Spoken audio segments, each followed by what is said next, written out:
Dr. John, I just want to say thank you so much for coming here and taking a time out to be with us tonight. That's my pleasure. Or we'll see if it's my pleasure when I see what the questions are. Fantastic. So just to let you guys know, what we did was a whole bunch of questions came in for Dr. John, and what we did was we read through all the questions and we summarized them to about a dozen questions, and we're going to see how we go with these. How's that? That's fine by me. Okay, so that's the process we went through, and we wanted to try to represent as many of the voices here, okay? But just quickly, Dr. John, you were talking about how we get to know each other through revelation and through speech. That's right. So we want to just would really just love to start with maybe if you could just share with us your journey as a Christian. Like, how did you actually become a Christian yourself? Well, I grew up in a little country, not much larger than this one, Northern Ireland. And my parents were Christian. And so were my grandparents, and so were their parents. So it's quite obviously Irish genetics. My parents were very remarkable because Northern Ireland, as you may know, had been quite a sectarian country with violence and so on. But my parents were very unusual in that they really did believe what I was saying earlier, that every human being, no matter what they believe, is made in the image of God and therefore of infinite value.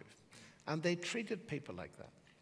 So my father employed in his small business people from both sides of a divided community.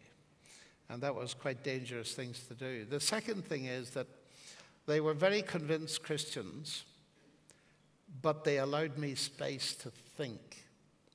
And that was very important. They encouraged me to read about other worldviews and think about all kinds of things.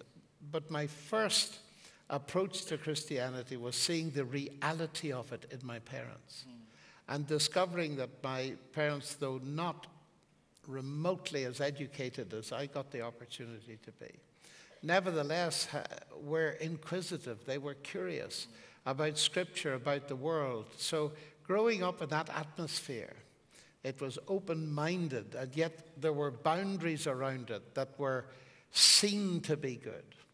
And my father was the kind of man, again remarkable, who would apologize to his children if he felt he'd overstepped the mark in discipline and so on. And really communicated that there was a standard outside of him, that although he had a responsibility as a father in the family, he wasn't the absolute standard. He sometimes got it wrong. And things like that go very deep when you're young. And he encouraged me to investigate Christianity. So as I look back, it's now over 70 years, and it's very difficult sometimes to remember what your experience was as distinct from what you've been told by other people. But I did respond to God very young. And let me put it this way. I would have defended the Christian faith at any stage in my life. But of course, the really significant things happened when I grew up, went to Cambridge and so on, and had to face the opposition. Would you say then, when you went to Cambridge, that there was a season in your life where maybe you had doubted God or doubted your faith? The word doubt comes up so often, What do you think of when you hear the word doubt? Because in my experience, many people think of the sickening feeling, a black hole, everything's crashing in and so on. But actually, doubt has so many different levels. After Jesus rose from the dead, some believed, some doubted. They were in two minds. They weren't absolutely sure. Let me describe my own experience. If by doubt you mean questioning, I've spent my whole life doing it. And I've discovered that through that process of exposing my faith in Christ and in God to its opposites, to questioning, it has grown. Now, if you call that doubt, fine, I'm happy with that. There hasn't been the crashing black hole experience that maybe the whole thing is wrong. But that can happen to people because of their circumstances. I've known many who have. It's just the way the question is framed. What I've discovered is that the more I am open with people and make myself vulnerable, they can push any question at me because I don't want to be fooled. Let me put it that way. Perhaps if I contextualize it by something that happened very early on as a student. In England, I left Ireland to go to England, and Cambridge, a student said to me, "Do you believe in God?" And then he put his hand to his head and said, "I'm so sorry, I should not have asked you that question. You're Irish." All you Irish believe in God and you fight about it. Now, of course, I'd heard that many times before, but what that triggered in me was this guy thinks that it really is Irish DNA and genetics, you see. You grew up in a certain community that has fixed your thinking for all of life. So I thought, how do I test that it's not the case? And what I did on that day, and I've done it for the last 50 years, is to befriend people that do not share my own background. People that had never been to church, and started to discuss with them, and then discovered that people can change their views on the basis of evidence. And that interaction, done in a friendly way with total respect for where people are coming from, has been very, very profitable to me. And I've taken it to what some people regard as extreme. I was really interested in the exact opposite of Christianity, that is atheism. And I learned German, and I was able during the Cold War to go to East Germany and watch what happens when you have that systematized in people's minds. And then Russia, I've been there a lot of times talking to people about what makes them tick, not with an agenda of necessarily changing their thinking, but of educating my own thinking. Can I really be sure of the things I believe? And if you expose them to their real opposite, rather than just their theoretical opposite, then that's a very helpful thing to do. So that's been part of my life's motivation, actually. Awesome. So it sounds like you would really encourage Christians and many young Christians to actually ask questions. Oh, I do. Ask questions and kind of like be exposed to environments. Yes. Don't be afraid of questions. That disagree with your worldview, right? Yes, and it's the best way of getting to know people. I have a little rule which I often break because I talk a great deal, at least so my wife tells me. When I meet somebody new, I will deliberately keep asking them questions until they ask me one. Have you ever tried that? It's very difficult for some people to do that, you know. But it leads to a completely different dynamic of relationship. You find out, I don't mean asking them catch questions or trick questions, normal questions about what's important to them and what makes them tick. You learn such a lot. And I've done that. Socrates is my great hero, and he went around asking questions, but he found it was dangerous because he was eventually forced to commit suicide by the Athenians for corrupting the youth of Athens, because he taught the kids to ask questions their parents couldn't answer, which seems to me not to be very difficult. They're still awake. It's a very important thing. If you look at the way in which our Lord taught in Scripture, he constantly asked questions and provoked questions among the disciples and didn't always answer them directly. He got them thinking. And it's so important not to give that up and follow your questions and read about them. You see, these questions have come in, and thank you for them. But if they're your questions sitting out there, the most important thing about them will not be what I say. This is just a Q&A. I can only approach some of them. It's what you will go away and do and worry about it in the sense of, I'm going to find out more about this. I'm going to read about this. And what I've discovered is that engagement is best on questions that people are actually asking rather than theoretical questions. So your friends, go for the questions they're asking, follow them up, and it will enrich your life no matter from what kind of position you're coming from. You know, there were a few questions that came in that had a sense of what do I do when I'm in an academic situation where a lot of the beliefs are contrary to mine, and they seemed a little bit concerned, like how do I face up to these people? Or I might be in a situation, I might be studying science in university, and I want to go and be an academic. How do I stand up against all these opposing views? So it's kind of like what you shared, but could you elaborate a little bit more on that? And the concern on the inside, like how do I stand up to these opposing worldviews? Well, first of all, by being friendly. And I mean that quite seriously. Sometimes, and I can only speak for my own country, so I'm not talking about you, it's easy for Christians to be monomaniacs. Do you know what that is? I've got no idea. It means that you go on and on about the one thing. And that puts people off in a big way. And it's easy for Christians to feel that they're being responsibly Christian by only talking about their faith in God. You'll never get anywhere that way. I was taught many years ago, if you want people to find you interesting, you be interested. And if you're in an academic setting doing good academic work, that's the first basis of contact with your friends or colleagues, that they see that you're doing good stuff.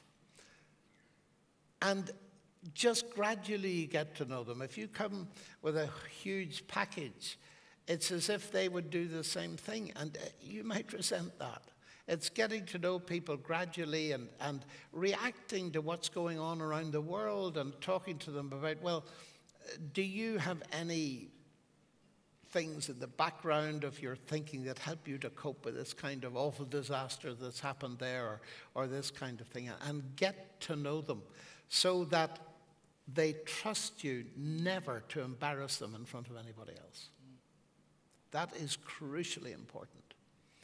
And that one never comes across as somebody, I know the truth, that you have no idea about the truth. It's very important, I feel, to follow Christ and his apostles in their attitude to people. And they were so gentle, so respectful. Look at Daniel, in the book of Daniel, the way he treated those who were his captors, really, and who were pagans. He gave them space, he gave them distance, and so on. He didn't try to make up their minds for them, but he was a clear witness in that society in the positive sense. And there is no prescriptive answer. I mean, you say in the academic field, it tends where, what subject, who you are, all this kind of thing. But learning, people respond often much more to our character than what we say. And if our character doesn't match up to what we claim, we'd be better being quiet. That's very insightful. Okay, what would you say then to maybe a young person who's maybe just started physics or like sciences, and then they find themselves in a position where they're saying, I'm starting to question whether God exists. So they're reading different kinds of books which oppose the views, which you did, but for them it actually is they're going to a point where they might be saying, I'm struggling to believe that maybe God doesn't exist. Yes. What would you say to them? Well, you're going to have to forgive a bit of shameless advertising now. That's why I've written my books, precisely for people like that. And the books are downstairs, by the way, at the SKS bookshop, if you want to check it out. Well, and I mean that in a non-trivial sense. I noticed when I was a student, people beginning to wobble in their faith because of the onslaught of secularism, scientism, all these kinds of things. And I gradually, over many, many years, started to try to discover things that I could perhaps say to help them. And what has encouraged me, I mean, even within the last week, I've had several letters and met people who have found their way back to faith through reading these books. Now, there are many other books by other people. I'm not blowing my own trumpet, except to say that this has been my heart concern for writing them, that they'll provide some kind of basis for people to be able to see that the arguments that seem to be so powerful because they're presented by powerful people. What is very important, and there's a quotation I only learned very recently. Richard Feynman was one of the most famous Nobel Prize-winning physicists in the 20th century. And he said, outside of science, the scientist is just as dumb as the next guy. And that's actually very important, because what we're facing is scientists making statements that are not science. You know, Carl Sagan, the famous astrophysicist, with his television series Cosmos, it starts with this statement: the cosmos is all that is, was, or ever shall be. Now, that's a statement by a scientist, but it's not a statement of science. It's simply a statement of his metaphysical, naturalistic, atheistic belief. That's all it is. And it has no scientific authority. But the culture often leads us to think that if a scientist says something, then it must be true. Einstein actually got it right, I think, when he said the scientist is a poor philosopher. He was just pointing out that we need to be careful, and I need to be careful, because you're asking me questions that have nothing to do with mathematics. So I'm going outside my field. I'm very aware of it, but I do wish more people were aware of that. We're just ordinary people in that sense, responding to the evidence. So we need to demystify this huge authority that's given to people like Stephen Hawking, because when you investigate what they say on these topics, it is, well, nonsensical. Shall I give you an example of that? Please. Well, let me take you to the heart of this book, The Grand Design, which is a world bestseller. And I read right at the beginning this sentence, and I was just staggered. It went like this: because there is a law of gravity, the universe can and will create itself from nothing. What? Now, here's the irony. Isaac Newton discovered the law of gravity and used it as an argument for God. What a wonderful God that does it that way. Because you see, he wasn't making the mistake of using God as an explanation instead of science. He was saying, look, we understand this now. Isn't it wonderful that God did it that way? Just like we, if we study engineering, we can admire a Rolls-Royce engine more than somebody who hasn't. We don't deny the existence of Rolls-Royce because of Henry Ford and so on. So here's Newton, and then centuries later, Stephen Hawking, who occupied the same chair in Cambridge as Isaac Newton, uses gravity not to believe in God. And of course, that intrigued me. So I had a look at this statement. Because there is a law of gravity, the universe can and will create itself from nothing. So let's analyze it just logically. You don't need to know any science for what's about to come. Because there is a law of gravity, because there is something, the universe can create itself out of nothing. Flat contradiction number one. It's just a sheer contradiction. Number two, because there is a law of gravity, not because there is gravity. But what would a law of gravity mean if there's no gravity for it to describe? And that opens a window on something that really is puzzling. How a scientist of his eminence can make the mistake of thinking that laws can produce anything. His first example of a law is the sun rises in the east and sets in the west. He doesn't appear to notice that that doesn't create the sun or the east or the west. It's simply a description of what these things do. Newton's laws of motion never moved a billiard ball in the history of the universe. People with cues do that. We've got a completely wrong-headed idea that the laws of nature create something. C.S. Lewis is the best of this, as usual. Do you remember the financial crisis? Maybe it didn't touch Singapore. Do you know why that happened? Partially because some people believe that mathematics can create money. They call it creative accounting. C.S. Lewis makes the point. 1 + 1 = 2. But you can add 1 and 1 and so on to all eternity. It'll never give you $2. if you haven't got $1 and $1 in the first place. Mathematics won't create anything. So here's Hawking falling into that. Worse now still, point number 3 is the universe can create itself. Well, if I say X creates Y, that roughly speaking means if you've got X, you'll get Y, yes? If I say X creates X, what does that mean? If you've got X, you'll get X. And what does that mean? Well, it means that nonsense remains nonsense even if scientists write it. So here's a sentence, which is the key sentence of this book, which is 3 distinct levels of contradiction in it. That is very serious to my mind. And this is supposed to be a reason for getting rid of God. It's not even logical sense.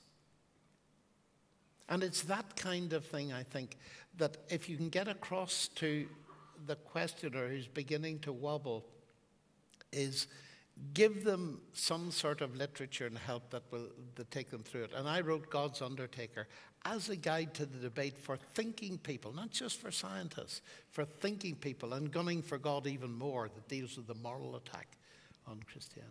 That's really helpful. Has there been a point in your kind of like journey as a mathematician or as a scientist where, because of your belief in God, and your believing, our belief in God sounds very logical, but because of your belief in God, it's been deemed as intellectual suicide, or you've been put in a disadvantage, either in your studies or talking to people? Have there ever been a situation? If there has, could you share with us a story about that? I think the way I can answer that is to say I've certainly felt that pressure. But fortunately, I felt it at its maximum very early on. When I was 19 at Cambridge, I was at a dinner in the college, and I found myself, just the way they'd arranged the places, sitting next to a Nobel Prize winner. I'd never met one before, of course. And I started to chat to him, as we do, politely at dinner. But I asked him questions that obviously made him a little bit uncomfortable. And after dinner, he invited me plus 2 or 3 other professors, no students, back to his room. And he sat me down and he said, "Lennox, do you want a career in science?" I said, "Yes, sir." Well, he said, "You give up this childish belief in God right now. If you carry on with this, it will be to your severe intellectual disadvantage. It will cripple you mentally and intellectually. You will never go anywhere. So give it up right now." And I looked at him, and I felt the pressure enormously. Wow. And I said, "Sir, what have you got to offer me that's better than what I've already got?" And he came out with some very obscure form of naturalistic evolutionary theory that nobody even thinks about today. And when I heard it, I said, "I'll take the risk, sir, and I'll stick with what I've got." But it taught me a very big lesson. The importance, quietly, yes, but of putting God first. See, one of the things that has been so important in my life is the only bit of scripture I've quoted to you today, I think. In the beginning, God created the heavens and the earth. But just take the first 4 words there, in the beginning, God. Now, the best thing that happened to me in Cambridge was the day before I started university. I saw a delightful vision sitting on a seat in a church. She was beautiful, and she's been my wife for nearly 50 years now. And when we got married, the sermon was, "In the beginning, God."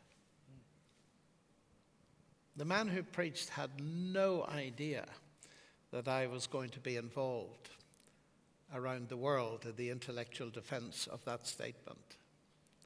But he limited to the 4 words, and he said, "John, Sally, you're getting married today. This is a new beginning. In the beginning, God. You may get a job. I very much hope to get one. In the beginning, God." And somehow that has stuck in my mind and has become the best bit of, if you like, advice that new beginnings, all the uncertainties and so on, in the beginning God. And there's another statement in the book of Samuel, he that honors me, I will honor. And I really do believe that if we do it quietly but clearly, but that was a day on which I felt the pressure. Now, of course, when you get into the public glare of debating people like Dawkins and Hitchens and Peter Singer, you're going to get attacked endlessly, and of course I do. And in a sense, you learn after a while not to feel threatened. And this might be helpful for some of you out there, because one of the things I meet with people is Christians, the fear to engage others in case they can't answer the questions. Most of us feel like that. We all have a level of fear. I don't care who we are. And we're worried in case this big question will come up. And I used to worry like that until I realized that it's no loss of face to say, I don't know. In fact, you can engage with people by saying you don't know, and they'll respect you for it. So in that sense, I feel no threat of questions, because I can sit in front of an audience like this. I remember at Harvard, I had a huge audience like this, and there's some pretty bright people at Harvard. And obviously this chap had worked out the most sophisticated, convoluted question that he could possibly. And he came off with this with a fluency that was just spectacular, you see. And I just paused for a moment, looked at the audience, and said, you know, I haven't the faintest notion what he's talking about. Have any of you? And it brought the house down. Saying you don't know is one of the most important things to learn, because the worst conceivable impression we can give of ourselves is that we know everything. A Christian is not a person who knows everything. He's a person, or she's a person who discovered something that has brought meaning, sense into their lives, which they can share and let other people evaluate. Fantastic. So then it sounds like under pressure, when you were under pressure from the Nobel Prize winner, did you feel very threatened when he kind of told you to lose the notion of God? And what was it in you that you could actually respond with? What alternatives? Because I think that requires a bit of, I don't know what it is on the inside, but... Well, I don't really know either. I really do feel that God enables us in the situation. Let me explain that a bit. I've been quite a bit in Siberia, and I remember the first man that I met who'd been in the Gulag and who'd experienced solitary confinement for teaching kids the Bible and that kind of thing. And he described this to me, and I just felt myself getting smaller. And he's a very small man. He was scarcely half my height. I was looking way down at him. And as he talked, I got smaller and smaller. And then, to make matters infinitely worse, he looked at me with a big smile and he said, "You couldn't face that, could you?" And I said, "No, I couldn't." And he said, and I'll never forget it, he said, "Neither could I." But I discovered when you're in the situation, God does his stuff. Not when you're thinking about it beforehand. Now, I think that is very important. In that hour, Christ said, it'll be given to you. That doesn't mean we shouldn't prepare, but there's situations where there's no preparation. And I do feel that God helps us beyond, so that the important thing is to take the stand. But there are all kinds of qualifications. We can make ourselves obnoxious as to how we do that. Thanks. Just changing gears just a little bit. Yes, some fine. questions came in regarding, you're a scientist and, you're a mathematician. So how could you possibly take certain things in the Bible, such as parting the Red Sea? How does that work mathematically? How does a staff turn into a snake? And how do you actually, how would you respond to, when you read the scriptures, how do you respond to stuff like that? With great interest. Okay. There are several subtext questions here. They're all very important. let's start with the big stuff first. At the heart of Christianity, there is something self-evidently supernatural if it's true. It's the resurrection of Jesus Christ. That was the message that was preached from the early beginning. Witnessing that event was the qualification for an apostle. If the event had never occurred, there would have been no Christianity. When you talk about that event, you get a reaction like, and I'll give you an extreme form of it. If you've seen my debate with Richard Dawkins, the first one, the God delusion debate, at the very end, we were suddenly told there's only a couple of minutes left. That's not clear when you're watching what's going on. It just looks disjointed. So I said something about the resurrection of Jesus. And Dawkins said, here we are. We've been having this great philosophical discussion about all these great ideas, and now it comes down to the resurrection of Jesus. How pathetic, how earthbound, how parochial. And the effect of that resonates in my mind, has resonated all around the world. I thought to myself, if someone has been raised from the dead, that's the biggest thing that's ever happened, because we all face the death barrier. How can he talk like that? And subsequently, I've talked to a lot of people about this. The real problem, Paul, is that many of my scientific colleagues, and you phrased the question in terms of science, they follow a statement by a Scotsman, David Hume, who was one of the famous, very famous Enlightenment philosophers. And he came out with this: miracles are violations of the laws of nature. And scientists, when they hear that, say, no, no. Stephen Hawking in his book says the law of nature must be valid everywhere. There are no exceptions, no gods, no demons, no anything. They are absolute. And because of that, if I start to say, well, I believe in the resurrection because here's the evidence, say, stop. There's no point. There's no point whatsoever in you talking to me about any specific evidences, because these events can't happen full stop.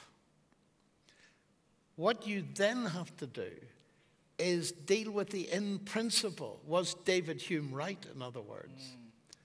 And clear that out of the way. Otherwise, you can never get a conversation going on the specific evidence of the resurrection. And it's important to talk about the big things first, because people will often go to talking snake and all this kind of thing, like Dawkins did with me when he very kindly told the audience what I believe, which was nice of him. And he said, I know the kind of God Lennox believes in. He believes that Jesus walked on water and he turned water into wine. You see, he went for those things. And I'm afraid I was slightly naughty. I said, if what is claimed about Jesus is true, that he was the creator, then he invented water. So perhaps walking on it wasn't such a big deal after all. Trying to get to the central thing. There's no point in talking about the peripheral things unless you've come to the conclusion that this world is not the only world there is, that there's a supernatural dimension, and that there can be interaction and involvement. So how do we deal with that? Do you want me to say something briefly about that? Great. Well, Lewis, again, he's such a helpful chap. And he wasn't a scientist. He was an expert on English language, but he understood more of how science works than most scientists, in my experience. Do you realize, by the way, that we nearly didn't have C.S. Lewis because of my field, algebra? He said, wherever you go in life, the great lion algebra is waiting for you. And there was an examination in Oxford called Responsions that he failed. And we'd have never heard of him had the war not intervened, and he didn't have to do it when he came back to Oxford. But that's another story. I shudder to think that we might have lost C.S. Lewis because of algebra.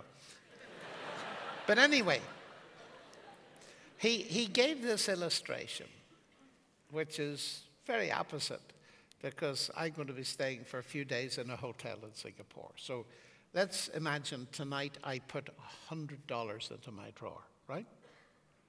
Tomorrow night I put another $100. On the third morning I wake up, open the drawer, and there's $50. And I begin to think about this circumstance. See, my wife's not with me, so she hasn't taken it to go shopping. So I think about this, and I ask myself, now what has happened here? Have the laws of arithmetic been broken, or have the laws of Singapore been broken? Now, your laughter is very instructive. It shows that you've now seen the difference between the laws of arithmetic and the laws of Singapore. Do you realize that? The problem lies with the use of the word law in science. It's not the same as the use of the word law in a legal context. Now let's pursue this. What tells you that the laws of Singapore have been broken? Well, the fact that the laws of mathematics have not been broken. You see? Now think about that. 100 plus 100 is 50. No, it's 200. But today it appears to be 50. But you don't believe that, because the laws of arithmetic don't get broken. But what the laws of arithmetic cannot prevent is a thief putting his hand into the drawer. Now let me investigate it a bit further. What was my false belief about the drawer? That it was a closed system. Now extrapolate that up to the size of the universe. You see? It's a very helpful analogy. Even some professors can understand it.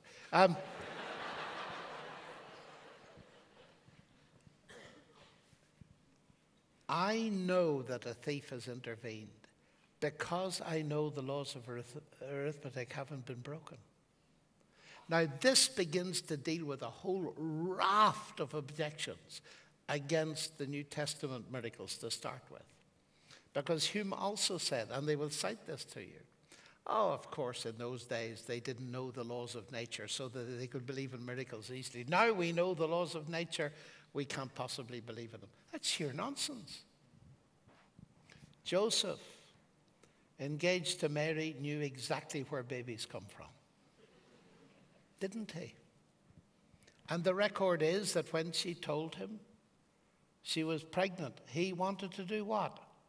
Divorce her. Why? Because he knew exactly, as precisely as any modern gynecologist, where babies come from. It took the most powerful evidence from God appearing to him directly through an angel to convince him that this was holy and not immoral. The man born blind in John 9 is almost a hilarious incident, you know, as the people question him, no, you're not really the man, you weren't born blind, and all this kind of stuff. And he suddenly says, look, from the very beginning of creation, it hasn't been known that someone born blind gets their sight. In other words, he knew the regular thing. And it's obvious, you see, you cannot even recognize a miracle if you don't know the regularities of nature. If there are no regularities and people were popping up from the graves all the time, you wouldn't see anything special in the resurrection of Jesus. Do you get? This point is so important because it's got so wrong in the generations after Hume. What have we in effect? We have God who creates a universe that runs according to regularities which we recognize, and we encode them as the laws of nature. They are our descriptions of what normally happens. But they cannot prevent. Just as Newton's laws of motion that will tell you what's going to happen to the billiard ball can't prevent somebody coming and lifting the ball off the table. Do you get that? Now, this is so important because it completely demolishes Hume's argument. Miracles don't violate the laws of nature at all. Let me put that another way. This is so important. If I, as a Christian, were claiming that Christ rose from the dead through some natural process going on in the tomb, then it would violate the laws of nature. But I'm not claiming that.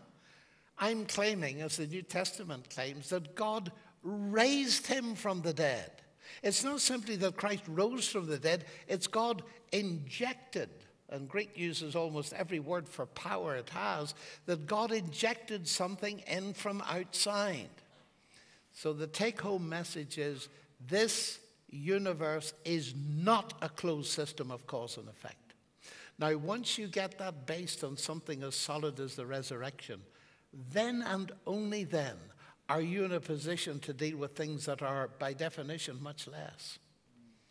All right? Does that make sense? Now, that doesn't answer the question in detail, but it's at least a run-up to it. It does make sense, actually. Yeah. Okay, so then it sounds like, you've been asked a lot of difficult questions by, atheists, leading atheists. In your kind of journey, kind of responding to these questions, which one do you feel or think is the most difficult question that you've had to face? The answer to that is immediate and obvious. The hardest question for anyone is the twin problem of pain and suffering. No matter where you're coming from, that's the hard question. And increasingly, I get it coming as number one. In recent visits to the United States, I would say 60% of invitations have asked me to address it as a complete forum evening.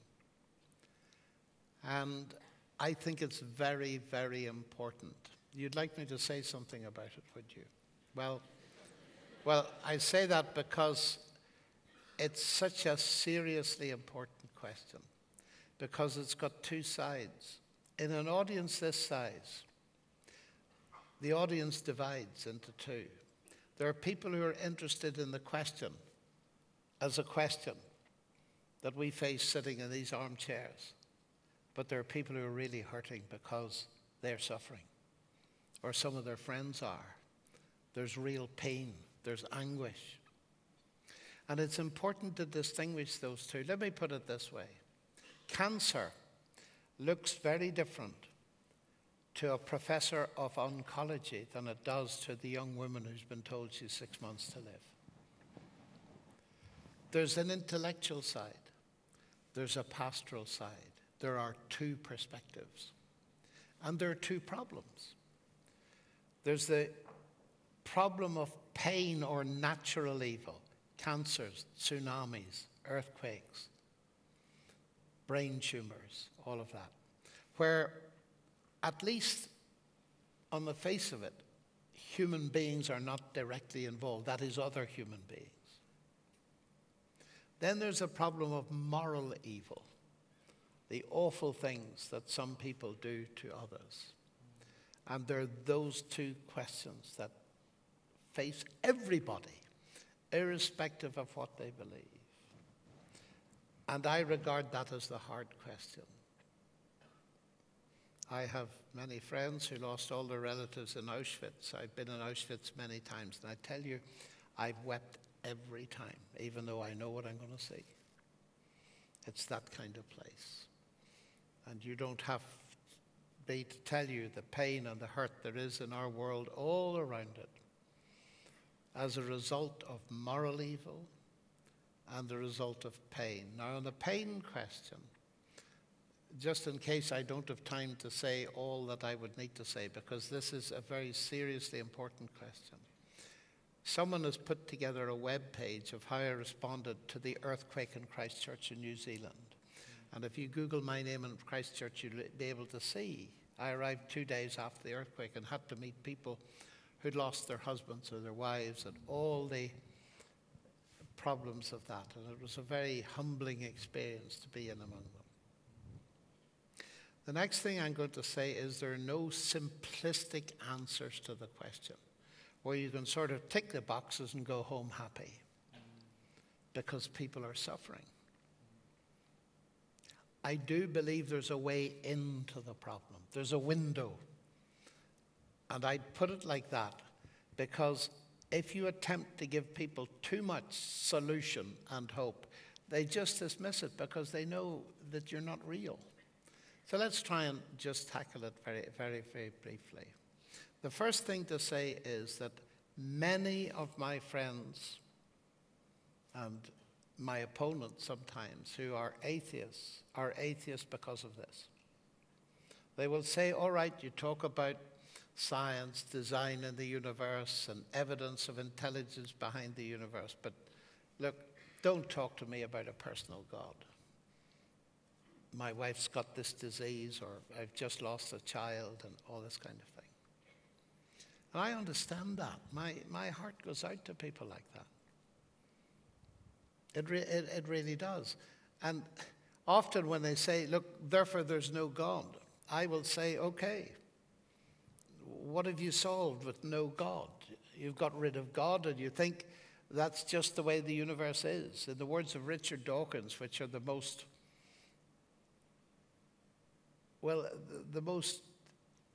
grim, I think, that I've ever read. This universe is just like you'd expect it to be. If at bottom there's no good, there's no evil, there's no justice. DNA just is, and we dance to its music. Well, now, of course, there's a difficulty there, because if there's no good and no evil, what's he doing talking about the problem of evil? Abolishing the category of evil is certainly not a solution to this problem.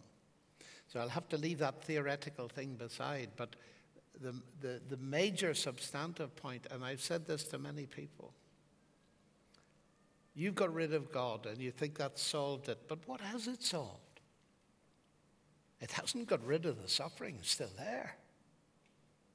Saying there's no God doesn't get rid of the suffering, but it certainly does get rid of hope. Because saying that there's no God means death is the end, and therefore these people who have suffered moral injustice or a tsunami, well, then that's it. You've removed all possibility of any hope whatsoever. Point number 2 is you're creating a difficulty for me in understanding what you mean by evil. I haven't time to pursue this. I've written the book Gunning for God will deal with this in some detail, but Dostoevsky once said something, Fyodor, the novelist, very important, which Russian people resonate with to this day. If God does not exist, everything is permissible. What he meant was not that atheists can't behave. Of course they can. They're moral beings made in the image of God. It's that there's no rational justification for morality if there's no God. Now, I believe that is true. I don't think you can get morality without God. So there's that whole page that needs to be dealt with. But I want to come rather over to the much more practical side. How do we face it? Well, when I was a student, I used to stay up very late at night. Do you remember that? Some of you still do it. And there was an argument that was very common. Surely if God is all good and all powerful, there'd be no evil. Surely a good God could, would, should, all this kind of stuff. And we argued for hours, and what happened? We were back to square one at the end of it. Have you ever met anybody that's been through that argument satisfactorily? I haven't. Now, my training as a mathematician tells me that when that happens in life, you're asking the wrong question. Now, one of the major arguments against God, and Hume picked it up, but it's very old. It goes back to Lucretius. Bertrand Russell, the philosopher, made it again and again and again. God cannot be all good and all powerful, because if he was both, evil wouldn't exist. Now, just approaching the question for a moment. People say to me often, couldn't God have made a world in which these things didn't happen? The answer is, of course he could. We can make such a world. It's called a robotic world, a virtual world. But if you pursue that, you see, there'll be no humans in such a world. People who say, could God not have made a world in which evil was impossible, are wishing themselves out of existence. Why is that? Because they'd be asking for a world in which choice was impossible, in which there was no freedom and therefore no possibility of love, because love depends on the possibility of choice. Now, these are deep questions. But I often say to people, yes, of course God could make a world like that. We can make robots. They don't sin. They're not moral, just as lions don't sin. A lion that bites the head off somebody, that puts its head into its cage rather foolishly, doesn't appear in court the next day. Because they're amoral. We humans are moral beings. That's an infinite dignity conveyed on us by God. But it carries with it, as Lewis is among the people who saw this most clearly. But Genesis points it out to you. Right at the very beginning, the definition of morality. You can eat of every tree except one. Well, they could eat of it, but they were told not to eat of it. They were free to eat of it. Otherwise, the prohibition would have been meaningless. And when they did eat of it, of course, the results were catastrophic, as we know. They brought into the world precisely what we're talking about. My point is very simple here, that there's no point in wishing yourself out of existence. Think of it. I'm a parent. I'm a grandparent. I have brought children into existence in the full knowledge that they might reject me, that they might suffer. Many of you have, haven't you? Why would you do that? Can you not see that that's a little reflection of what faced God, if I might put it that way? He brings people like us into existence knowing that we could reject him, but he does it. Why? Because the potential for love is so enormous. That's why we have children, isn't it?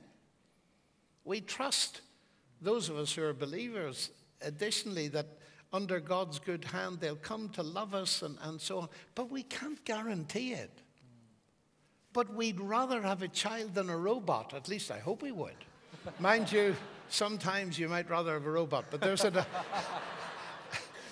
that was programmed to do exactly what you wanted.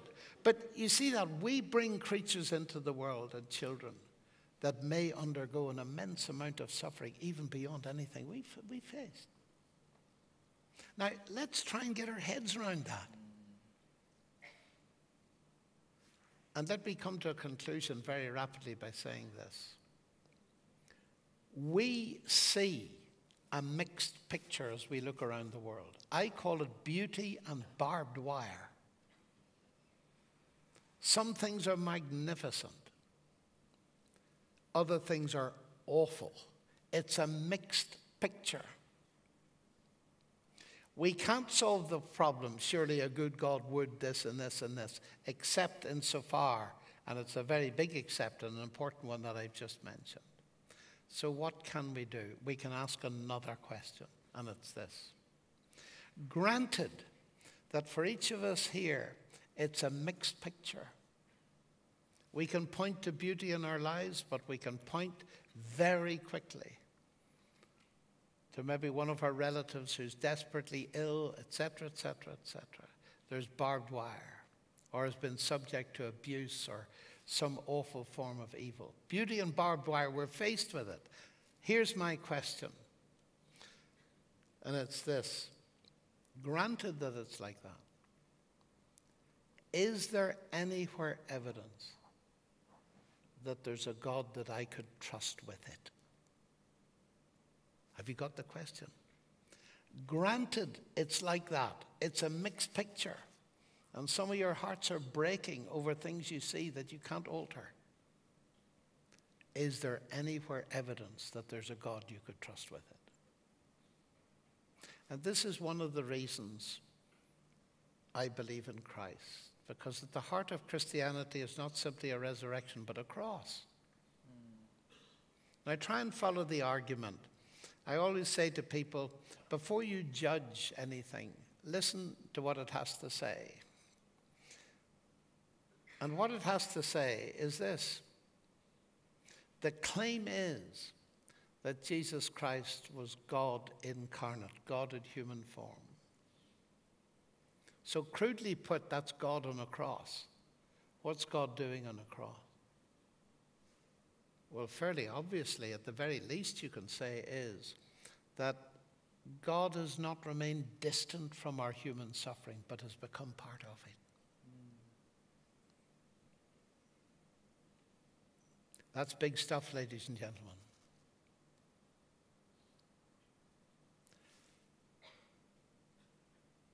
Does that mean I can trust him?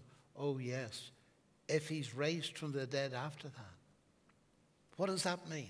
It means that death isn't the end. And if you look at what the early Christians said to the world, they preached the cross and the resurrection. The resurrection they mainly preached as evidence that there was to be a final judgment. And they preached that as a wonderfully good news.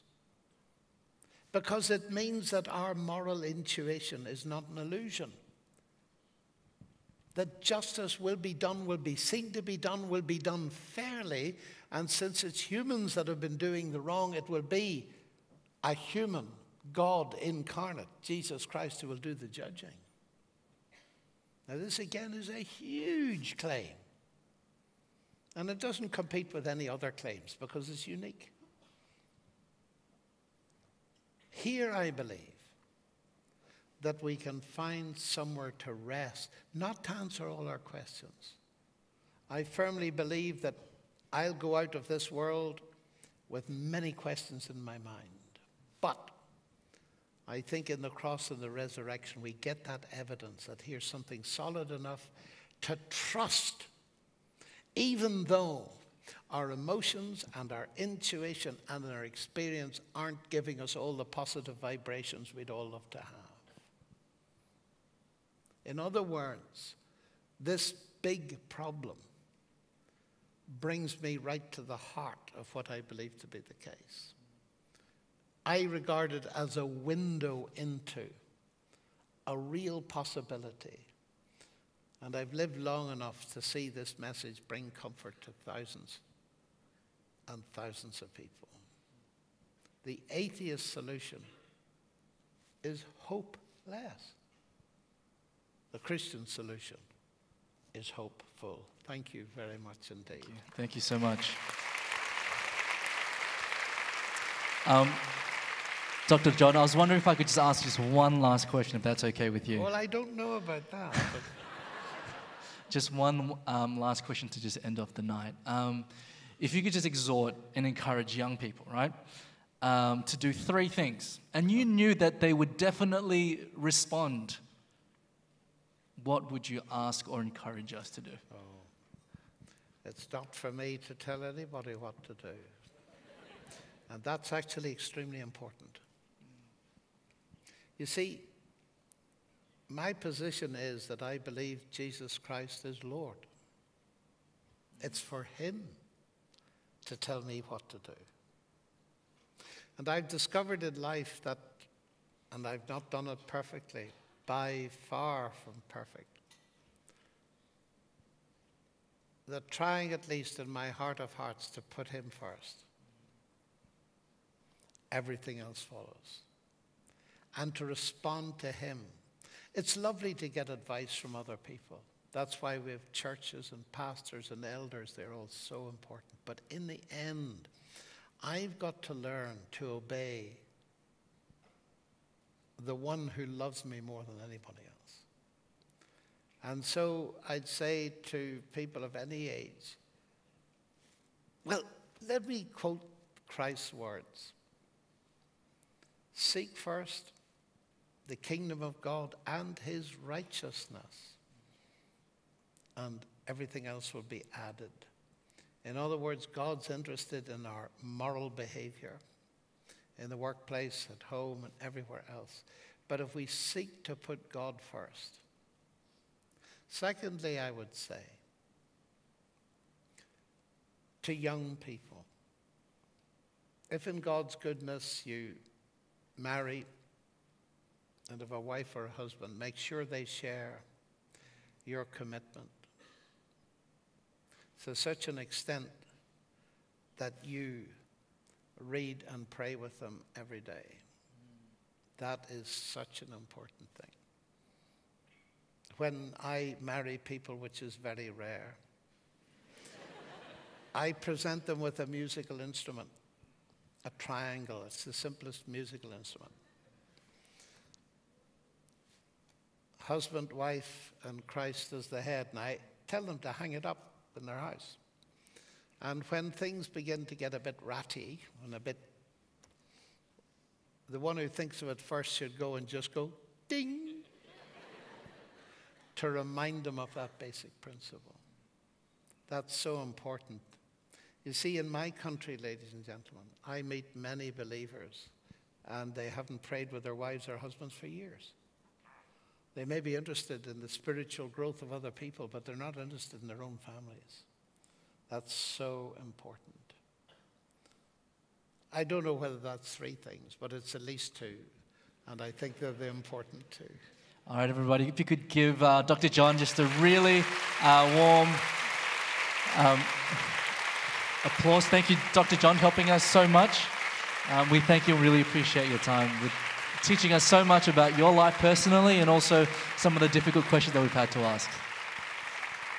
I think you ought to give a special applause to Paul, who's moderated so well.